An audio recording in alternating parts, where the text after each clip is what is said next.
So Geri comes on the show and she tells folks, hey, you know what? As an entrepreneur, you can raise funds. And Dwight comes on the show and says, we have a community of people who like to, spend their money and invest. Welcome to the Her Power Hustle podcast with your host, Michelle Talbert. Women are the fastest growing segment of entrepreneurs, yet are the least likely to have a mentor or receive the guidance and advice they need. That ends here today. Her Power Hustle is the power resource for women entrepreneurs like you. So whether you're hustling full-time, side hustling, or gearing up to hustle, get ready for a conversation packed with the information and tools you need to hustle on.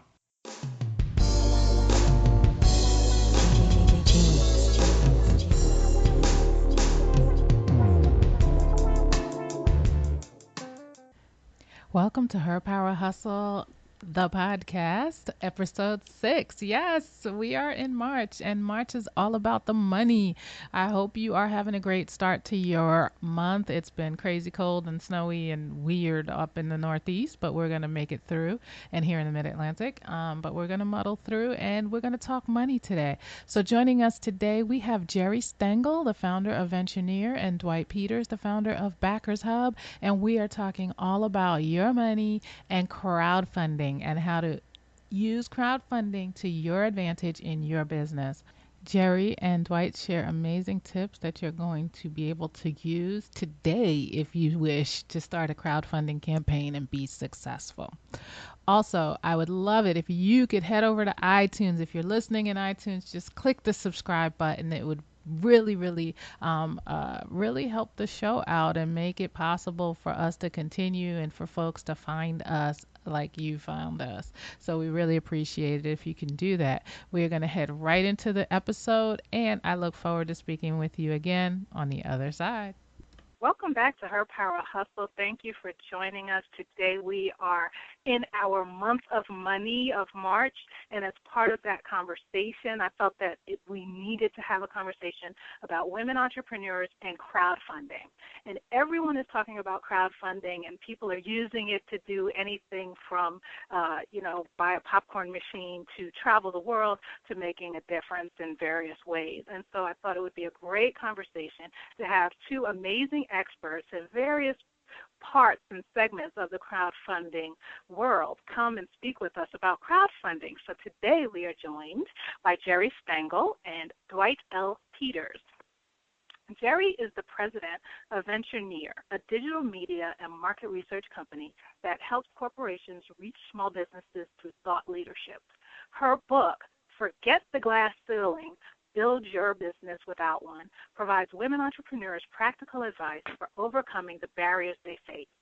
She was named as the 2012-2013 Small Business Influencer for her articles about the success factors for women entrepreneurs. And she also writes extensively for Forbes and other publications on success factors of women entrepreneurs. Thank you so much, Geri, for being here. I'm so delighted. Thank you for having me on the show. Absolutely. Dwight Peters has started various different businesses, and things didn't exactly go according to plan. I had the pleasure of actually seeing Dwight for the first time speak at a Tech 808 conference, which if you've been following the Her Power Hustle podcast, you know that we spoke with the fellows who founded the Fat Startup, and they had a Tech 808 conference on entrepreneurship in the hip-hop community, and Dwight shared his story about, different, we'll call it pivots, he's had to make with regard to starting businesses and really backing into crowdfunding and the crowdfunding space, putting together people who want to donate money with people who need money. And so that's a really important thing to do. So Dwight Peters, thank you for joining us as well. We're happy to have you. Yeah, it's a pleasure. I'm excited to be here. So as I mentioned, everyone is talking about crowdfunding. So before we even jump into, a conversation about how important or not it is for women entrepreneurs, Geri, can you talk to us a bit about what exactly is crowdfunding? What is it? So you're raising money from a group of people from the crowd, and you're doing it via the internet and social media. So you're usually doing your outreach through social media, whether that's Twitter or LinkedIn or even an online newsletter to drive people to a crowdfunding website, and that's where you do the transaction. And one of the reasons, and I know we'll talk about this a little bit later on, but I want to touch upon it at the top of the call, one of the reasons that crowdfunding is important for entrepreneurs is that there have been some changes made at the federal government level. Can you just talk, just a very high-level summary of what happened that made this a really good resource for entrepreneurs, Geri? So I think even before going into the legislation, to start with, that there are three types of crowdfunding that are applicable for small businesses. So there's reward-based crowdfunding, where you might go to an Indiegogo or a Kickstarter, and you might get the product before it's manufactured, or you might get an item. It could be a pen, a T-shirt, that's going to help that company raise money. The second type of crowdfunding is debt. So you can actually go to sites like Lending Club and Prosper and get a loan. And it's not from a bank, but it's from individuals instead. And the third type is equity crowdfunding, and that's where we did have some legislation that needed to happen before you could buy shares in private companies.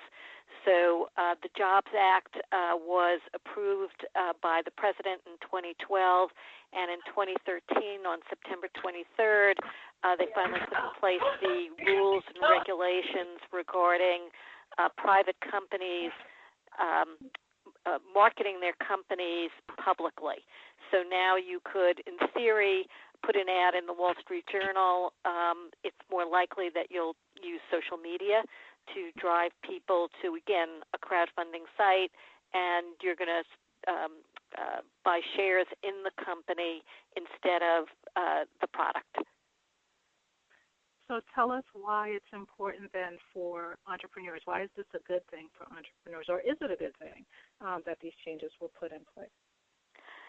So especially during the financial crisis, there's been a scarcity of money for small businesses. And this legislation puts in place a vehicle for small businesses to be able to get money. Okay. And I think this is where Dwight's company really comes into play. So, Dwight, tell us about Backershub and sort of your putting. I always tell people I like to introduce peanut butter to chocolate, and it seems like you seem to like to do the same thing with regard to money. So tell us, what is Backershub? Yeah, so Backershub is a community of repeat Kickstarter and Indiegogo products. What we realized over the past year and a half is that 60% of Kickstarter's revenue comes from repeat backers, and the same thing with Indiegogo. And what that is that these are backers that back several campaigns over and over again. So we wanted to figure out a way to help campaign creators with their marketing and be very effective with it. And when we came across this information, we decided that it would be pretty awesome if we just built a community out of these repeat backers. And that's what Backershub is. We're a community. We have over 10,000 subscribed backers on a weekly newsletter. We have a private Facebook group with over 4,400 members, and every week we send out a newsletter featuring current campaigns that our community will most likely be interested in, featuring those new campaigns, and we send them out exclusive deals from crowdfunded alums. So we get Kickstarter and Indiegogo alums to give our community exclusive deals. And how do you find folks who are then on, I'm thinking from our audience's perspective. So Geri comes on the show and she tells folks, hey, you know what, as an entrepreneur, you can raise funds. And Dwight comes on the show and says, we have a community of people who like to, spend their money and invest.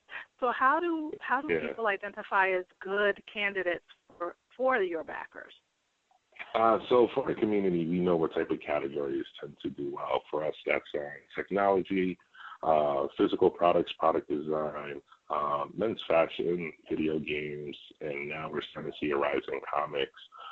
For us, that's what's been working for us, and we have plans on expanding to other categories. But one of the things that we do with all of our clients is we teach them the fundamentals of building their lists.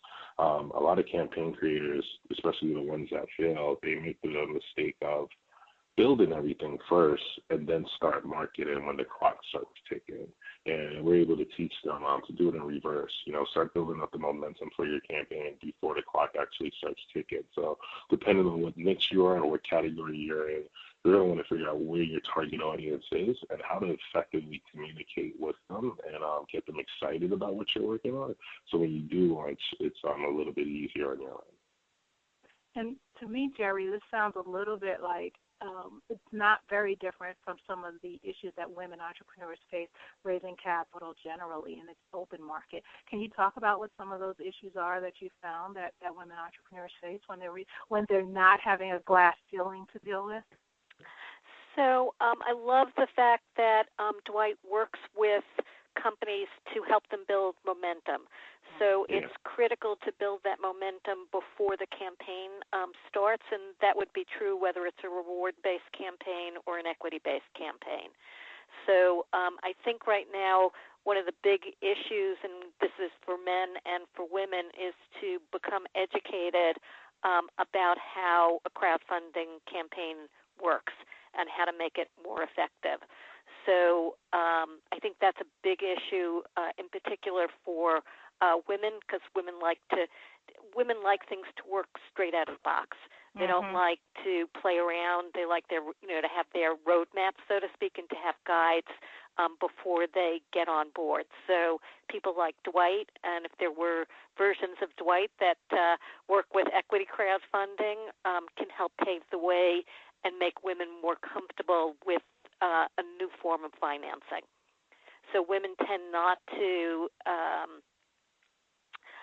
there are internal and external issues for women. So the internal issues facing women regarding financing is we tend not to dream big, and we don't ask as often as men.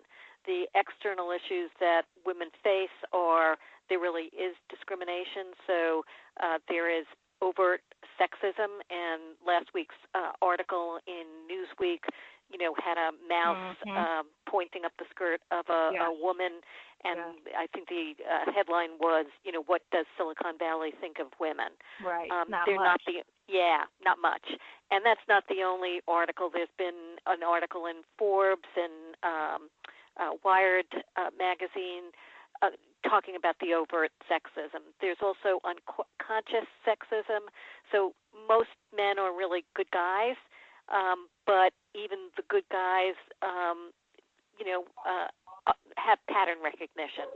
So you tend to invest in people that look and sound just like you. So, if you're a white guy, you're going to be investing in white guys. If you're a woman, even women tend to invest more in women, although they are less likely to invest in women as men are to invest in men. So there are definitely more obstacles for women. And the overall environment, let's say at a business plan competition, is more aggressive than a lot of women are comfortable with. So Vivek Wadhwa has spoken about that as well, that, the programmer atmosphere can be uncomfortable for women. All of the resources that Geri just mentioned, because all of these are really great articles, are actually going to be available in the show notes at herpowerhustle.com/crowdfunding. You'll be able to find all of that, as well as a link to Dave McClure and I, who's the founder of 500 Startups. He and I had a really great conversation about women as investors, and I really want to just take one step back, because when Geri was speaking about pattern recognition, I want to make sure that people heard you say women invest in women. There was a comment that you made in there about, women don't invest in women as much as men invest in men. Can you repeat that again, just so we make sure people hear that? Yep. So the statistics show, and I wish I could remember it, but the exact numbers. We can link to that. So you can send that to me after the show if you have that document. We can link to that information. I'm going to have to really dig deep to find it, but yes, I will look for it. And actually, some of that research comes out of reward-based crowdfunding research. So it's showing that men are more likely to invest in projects from men. And yes, women are more likely to invest in projects from women, but the delta is less for women. So women are more open to investing in men than men are in women.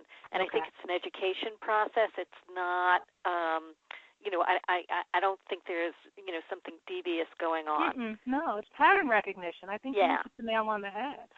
So Dwight, talk to us about, because you're not in the equity crowdfunding space, is that correct? Yeah, correct. So we're still in the reward platform, or the reward version of it. We are paying attention very closely to the equity round, but currently we are in the reward space. So that's exactly what I wanted to ask you. What do your backers get out of backing? Why are they telling you they're doing this? Yeah, so with our community, with over 10,000 members, we've been able to poll our backers and see on average how many campaigns they back.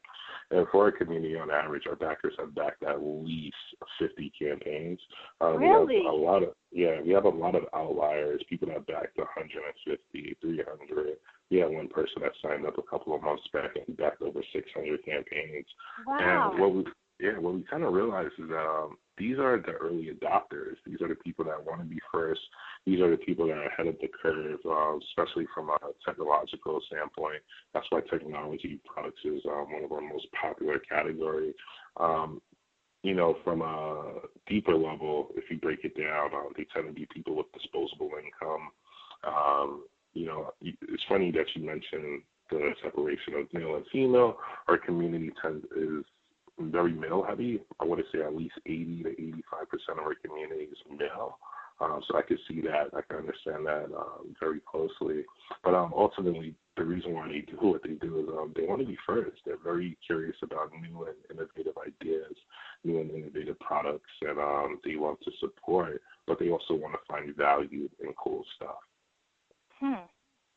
I'm flabbergasted. I really had no idea that there are people that have invested in 50 to 300 campaigns individually. I find that really fascinating.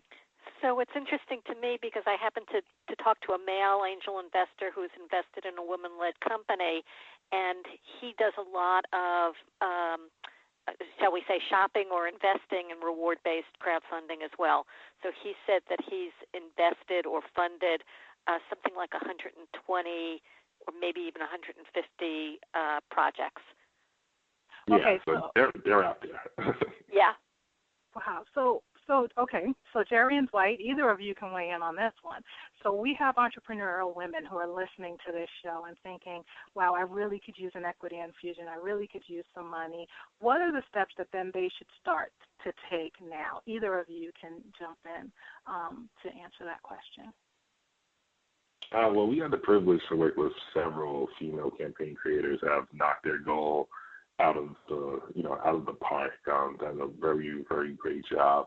And ultimately, what anybody needs to do, whoever's listening and they're interested in launching a campaign, it comes down to a few simple things, but simple things that need to be done correctly.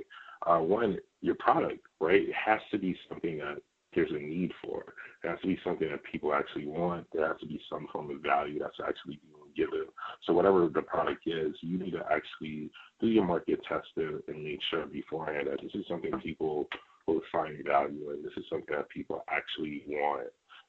Two, start your marketing well in advance before the campaign starts ticking, or the clock or the campaign starts ticking. So I'm talking about educating yourself on building a following, building your newsletter, building your email list, finding your target audience. Where are they? Who is your consumer? How do you get in front of them? Who's the gatekeeper for your audience, right? Is there specific blogs or communities that you could reach out to, that you could create some form of a partnership or some form of synergy so that when it's time for your campaign to go up, you can have them as an ally in your arsenal of marketing tools. And 3 is really for the campaign itself, have a great layout. What I mean by that is, an enticing video. Make sure the video is engaging, but more importantly, make sure it's something shareable. Make sure it's a video that people would want to share with their friends organically. Like, wow, I just saw an awesome video. I'm going to send this to my cousin. I'm going to send this to my brother. This looks cool. This is an awesome product. The layout, make sure that your copywriting is, as engaging as possible. Strong call to actions. Rewards, focus and really look at the pricing of your rewards. Have a great flow to it. Do things that are just organic within the realms of your campaign. Limited rewards tend to do very well. Early bird rewards, which is, very limited amount of rewards at a super, super discounted price. That tends to do well to drive traffic. Study other successful campaigns. That goes without saying. If you want to be successful at something, it's great to study people that have done it before you and see if you can notice any common trends or any common traits in those campaigns that came before you and try to implement it. But number one, definitely start preparing to market your product well in advance before the campaign actually goes live. So I totally, sorry. Oh, no, I'm sorry. I just wanted to follow up on one thing that he said, was that a strong call to action. And me hearing that, I thought the call to action is give me money. So what do you mean by a strong call to action? What does that mean to someone who's listening to your tip? For a strong call to action in crowdfunding, if you look at some of the most successful campaigns, it's really connected on a personal level to get people to want to back it. I'm very passionate about what I'm doing in this campaign. I need your support. I need you to back this campaign. Here's why. Some people are just afraid to ask, so having a strong call to action even throughout the campaign and the copy, don't be afraid to let people know, look, you only have 30 days, right? Typically when the campaign is live, you only have 30 days to get this going. So for the newsletter that you're sending out, strong call to action. Look, guys, we need your help. Time, not necessarily say it as I'm saying it, but time is ticking, so you need to figure out the best way to articulate that, but let people know that they need to back now so that you can really make this a success. So, Geri, I cut you off, but I just wanted to do that little piece, but please go ahead. So there's a lot of similarities between reward-based and equity-based. So the preparation of marketing materials is very similar, and you really want to sparkle in your materials that go online on the equity crowdfunding platform as you would in a reward-based platform as well. Totally agree that you need to do that prep work beforehand and build your lists and your following beforehand. Some of the differences, or actually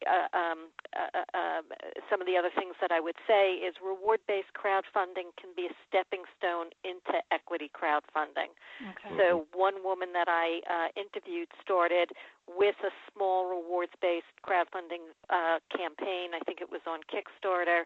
She raised $10,000 so that she could produce her product, which was a drink made from wild harvested fruit in Africa, and people loved the juice that she made.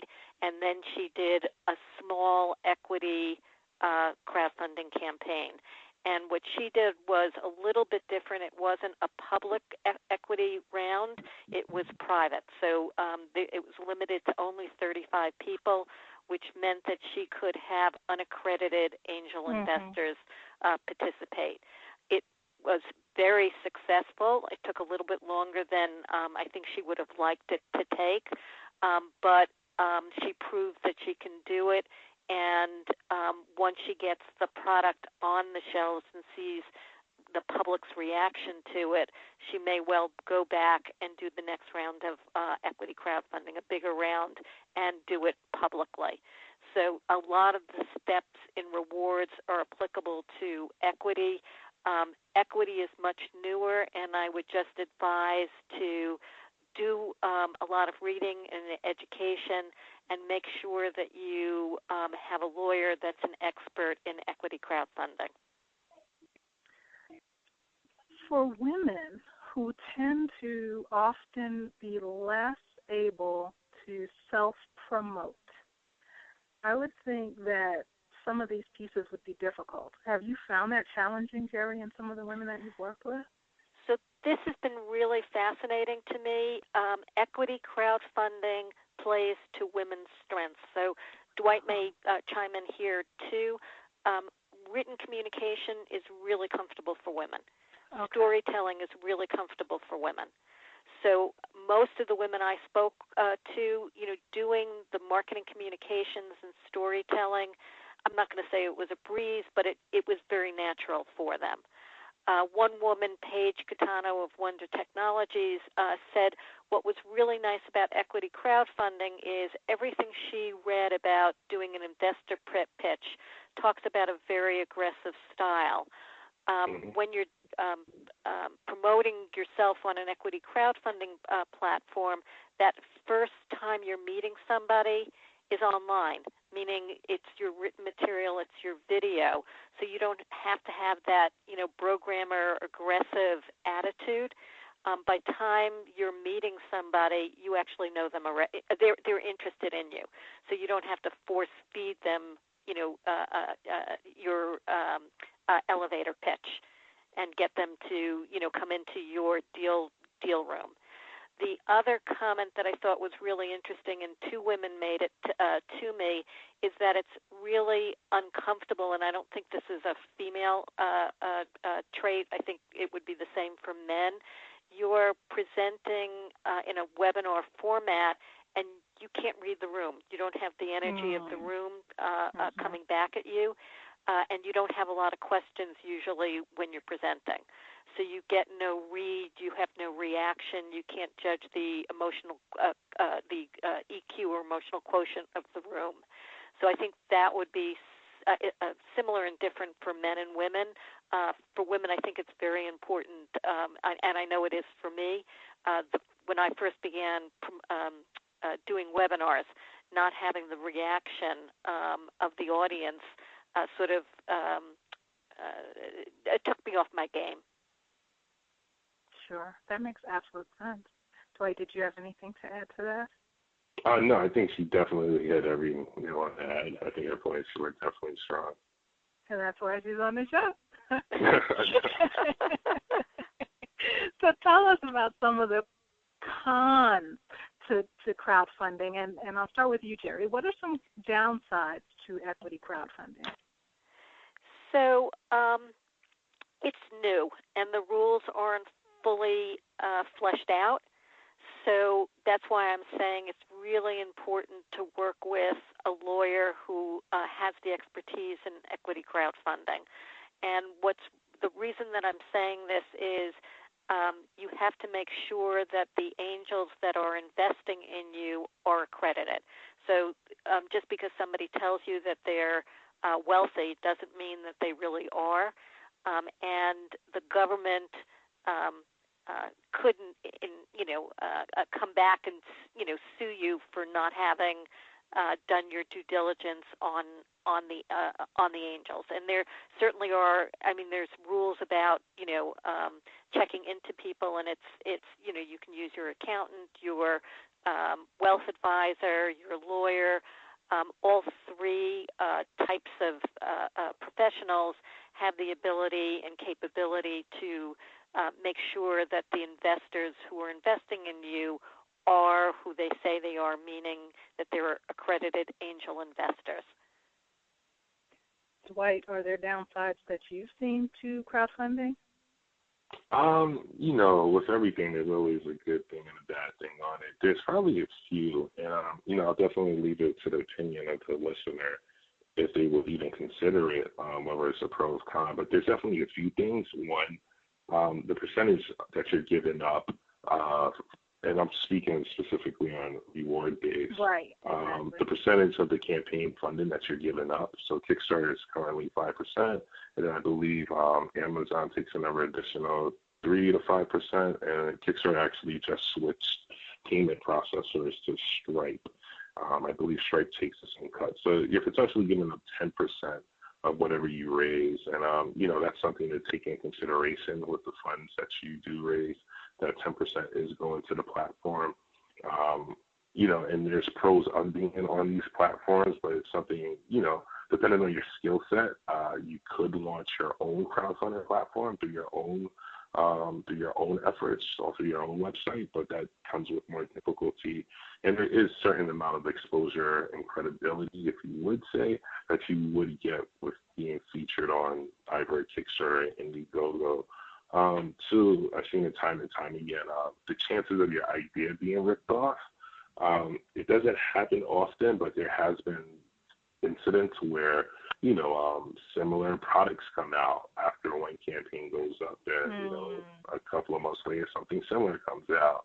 So, I agree with Geri, definitely have a lawyer on hand if you can afford it, and start thinking about some IP protection, if possible.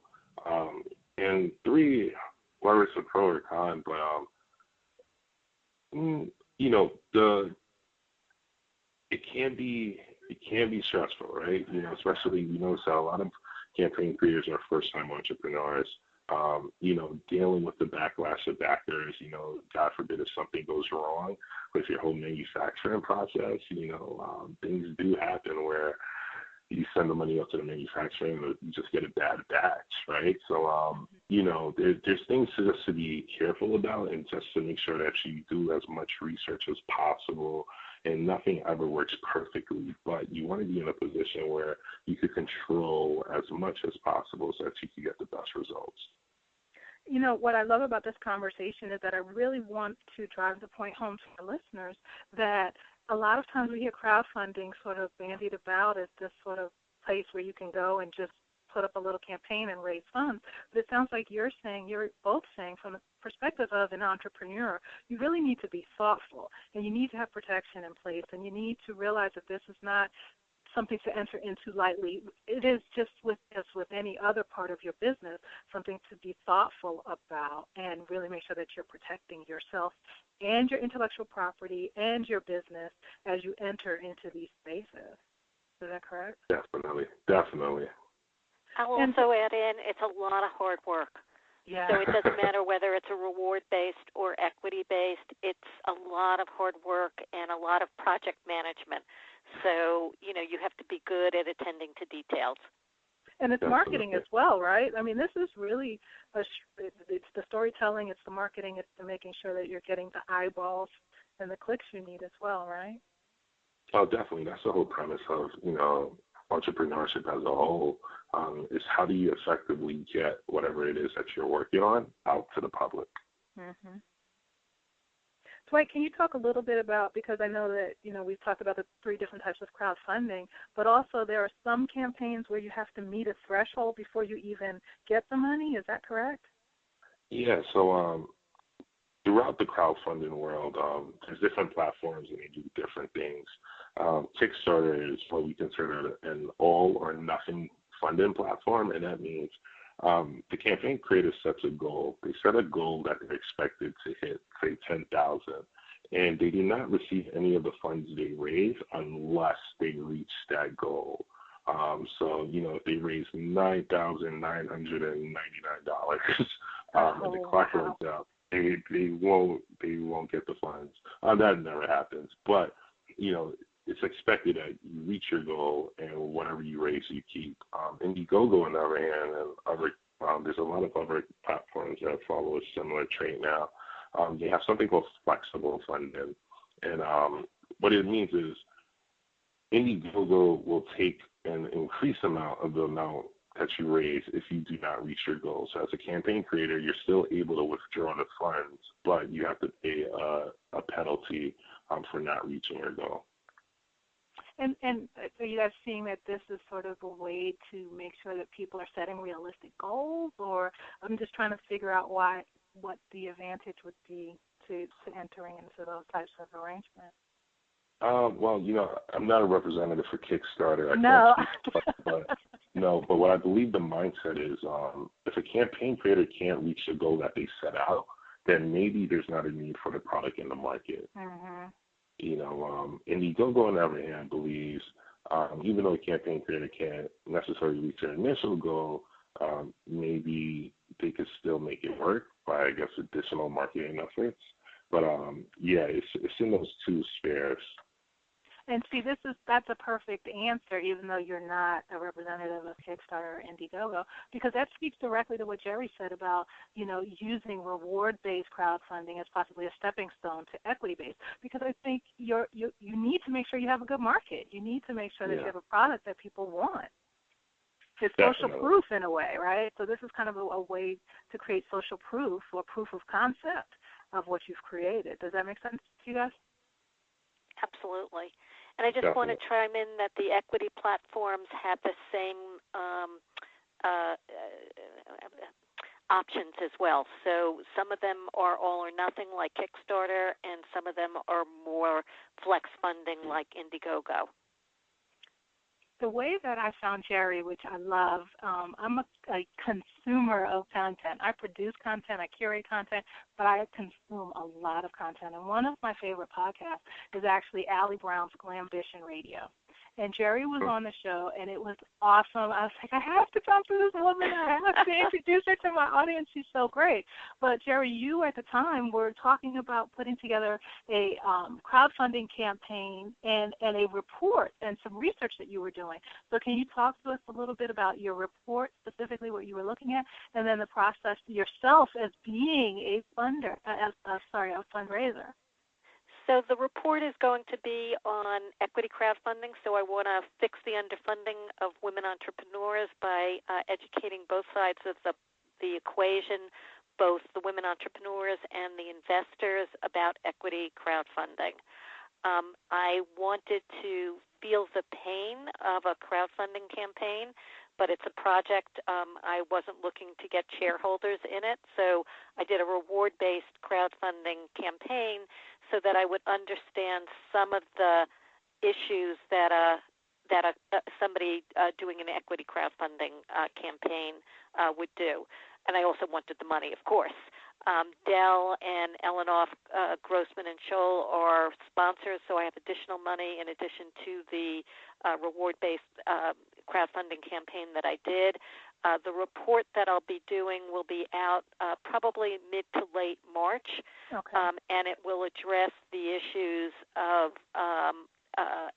it overall will educate women entrepreneurs about equity financing, and in the grand scheme of things, some of it will be relevant to women, but most of it will be relevant to all entrepreneurs. On the investor side, I'm addressing both men and women. So for men, it's take off your blinders, and for women, it's anteing up. So women need to ante up and invest. If you have the wherewithal to be an accredited investor and the inclination, since there's real risk involved in being an angel investor, a lot of businesses go bust and you don't get a return on your investment. So you do need to educate yourself, and that's why I want to do a report. I'll be doing a lot of articles in Forbes and Women 2.0 and other publications and webinars and in-person events. And you also do trainings as well. Can you talk to us about what you do with regard to training? So I actually have not quite figured out what the training will be for this. Okay. So there'll be one-offs for sure, and I'll be doing webinars. I'm beginning to work out the game plan for some webinars and in-person events. In terms of, like a course of some type, that I haven't gotten to. So it's in my head, and hopefully by March I will have it all figured out. Well, you are speaking to an audience of entrepreneurs, so we all have been there. We, sell it before we make it, which actually also speaks a little bit to what Dwight said about first movers. So for our listeners who are listening, if you move quickly, head over to herpowerhustle.com/crowdfunding, and you can link over to Geri's page and you can be an early mover and one of her early trainees. So that'll be great. So Dwight, talk to us a bit about having 27 cents in the bank, being a serial entrepreneur, and realizing, hey, Backershub, how does that work? Yeah, I think most of your listeners could definitely resonate with this. When I started Backershub, this is probably my fourth attempt at a startup. And, my previous experiences, even though they all vary, they taught me a lot. I was able to get real world experience by starting companies and, some of them not working out. I was able to learn a lot. And it came to a point when I was starting Backershub, I was really down on my last leg. As you mentioned, I only had 27 cents in my bank account. But I was able to apply different techniques when I decided to start this business a little bit more effectively, or a little bit better than I was able to do so previously. We were able to get in touch with our market, and our market is campaign creators, and really create a product based on what they needed. So Backershub is actually a result of feedback from campaign creators and finding out how can we be of value to them, letting them share with us their pain points, what were they struggling with, and one of the things that we came across, though it should be obvious, it should have been obvious to me, but it wasn't until I actually heard it from the campaign creators. But the number one challenge that they had is getting backers. That was their number one struggle. And, spending a few days and, a lot of creative thinking, Backershub was brought into existence, and we've been able to provide value ever since. And, so, I'm a 4 away from 27 cents now. It put me in a position to really get focused, and I didn't have a lot of room to make any mistake. I didn't have any money to spend on stuff that I didn't need, right? Like a lot of us as entrepreneurs, we get caught up on, buying the right domain name or this, that, and the third, instead of figuring out primarily first, how am I going to provide value? So that was a challenge for us, and we've been fairly successful, and we're really excited, especially about our future. But it was those tactics that got us started, creating value, finding your audience, and finding out what they need, exactly what they need. And surprisingly enough, people will tell you what their problem is. People will tell you exactly what they need, and you can create a product out of that. Well, I appreciate you bringing his power hustle to her power hustle with us Anytime. today.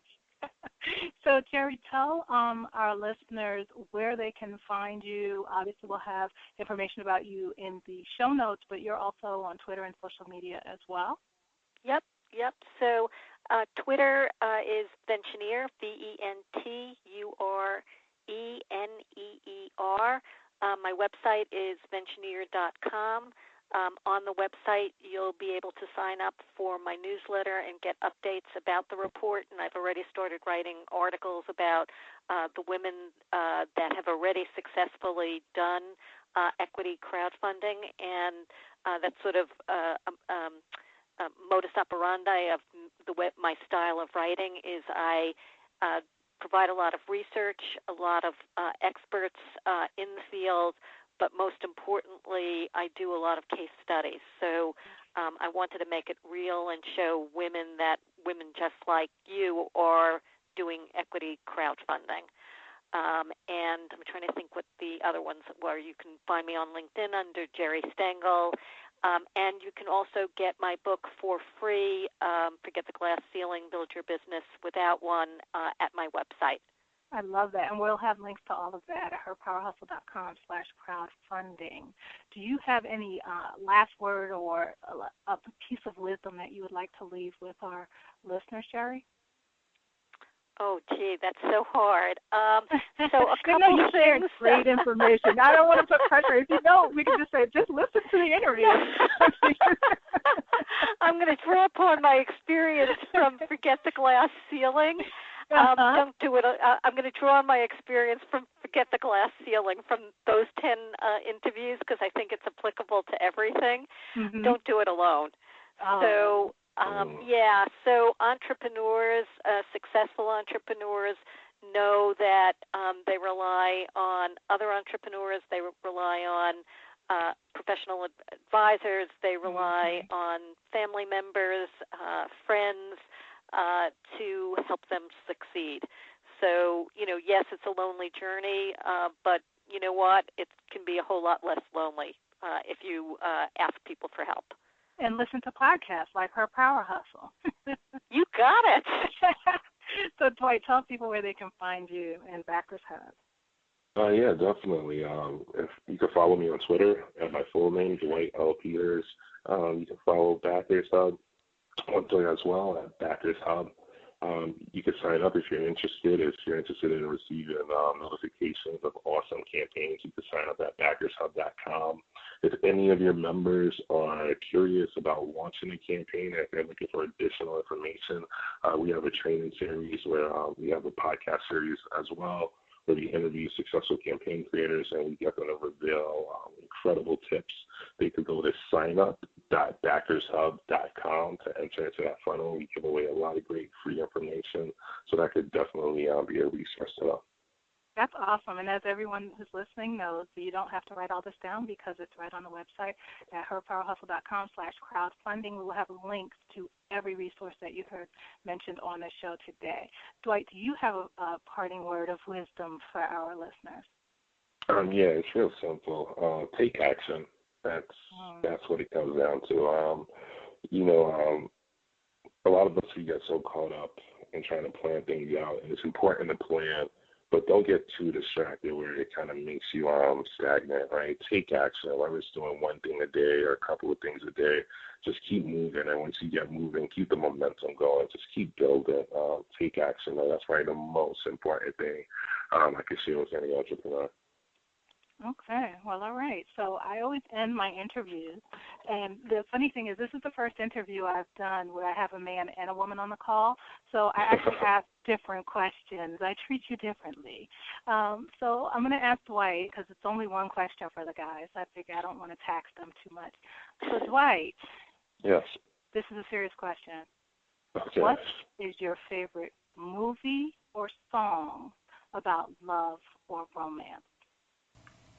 And now, here's today's Her Power Hustle Power Boost. What's in you that the world shouldn't be without? This is Michelle Gilliam Morrissey, CEO and founder of Lucidity LLC. What void can you fill? We can arrive to the same place in many different ways. Some say step into your greatness. For me, it started with a sense of knowing me, my motivations for doing, how I can help, and inadvertently, greatness became something that was there, something that I merely became aware of.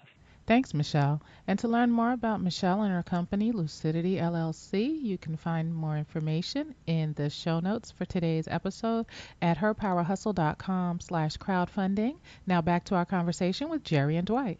Okay. What is your favorite movie or song about love or romance? Whoa, what is my favorite movie or song about And you better come love? strong, because, I mean, you got guys going before you like Guy Kawasaki and Dave McClure, and they knocked it out of the park with this, so no pressure. This might catch a lot of people off guard, but my favorite song about love is Yellow by Coldplay. And if you're not familiar with the song, if your audience isn't familiar with it, definitely go to YouTube right now. And It'll be in the show notes. It'll be in the show notes. It's a very beautiful song. It's going to be in the show notes. Okay. Well, all right. Thank you. So, Geri, No problem. We have a quick think round for the ladies to join us. And so I just have a series of 3 questions to ask you, starting with, what is your guilty pleasure? Oh, my, I have so many. Hands down, every woman says that. Every woman says, I don't know, which one should I pick? Oh, God, Ben and Jerry's Cherry Garcia. Nothing puts me in a better mood than, Cherry Garcia. I love it. That is a good flavor, too. So Power Hustle is synonymous with superpower. It's that moment when you have your cape on, your S on your chest, you're going into a meeting, whatever it is. What is your power hustle? What is your strength? Oh, my strength is determination and persistence. I don't give up. Love it. I'm like a terrier. I love it. Love it. And the third question, do you have a theme song or a mantra that plays as you're heading into some of these power moves? And, you know, I know you worked in corporate America and had to deal with a lot of, shall we say, glass ceilings that you say aren't there anymore, or, you know, forget the glass ceilings, but you busted through a lot of them yourself. How'd you do that? Did you have a theme song or mantra? So no theme song, no mantra. That's a really interesting question. So who I was then and who I am now are very different. So the way I would have supported myself would have been different, meaning much more physical activity. We're talking about an age difference now. When I was younger, much more reliance on things like meditation now. I love that perspective. This is why I ask these questions. I love that. And my listeners know that if I have an opportunity to say I'm from New York, I take it, and I'm going to take it right now because all three of us are from New York, and that's why the show is so awesome. I thank you both for joining and just sharing amazing, incredible information with our Power Hustler listeners. Well, this was so much fun. Definitely. Thank you both so much for joining. Thank you. All right, have a good one. You too. Bye-bye. Bye-bye. So I really hope you gained a lot of value out of that conversation. I had no idea that there were so many different types of crowdfunding campaigns. I didn't know that you could have, you know, the equity versus the reward-based, and just all of those pieces are really interesting, and I hope you got a lot of value. And if you are considering doing crowdfunding, that you reach out to Dwight and Geri. That's what they're there for. They're experts, and they're very approachable and love to help. Obviously, I think you can tell by their conversation that this is a passion of theirs. And so it really would be great if you're interested. If you want to reach out to them, you can find all of their contact information, which they shared on the show, as well as in the show notes at herpowerhustle.com/crowdfunding. So now it's your turn. I want to hear from you. I want to hear about your business. I want to hear about what's keeping you up at night, what you need help with, who do you need to find to take your business to the next level. That is what Her Power Hustle is here for. We are here to help you succeed. So I look forward to seeing you on the next episode. This week I will be announcing an amazing giveaway that we're doing at the end of the month, and you will have opportunities all throughout the month to win amazing things. So I look forward to speaking with you again soon. Until then, have a great week. I am Michelle Talbert, the host of Her Power Hustle, and Her Hustle is Real. Take care. Thanks for tuning in to this episode of the Her Power Hustle podcast, produced and hosted by Michelle Talbert, with voiceover talent by Sean Belton and music by Taman Hade.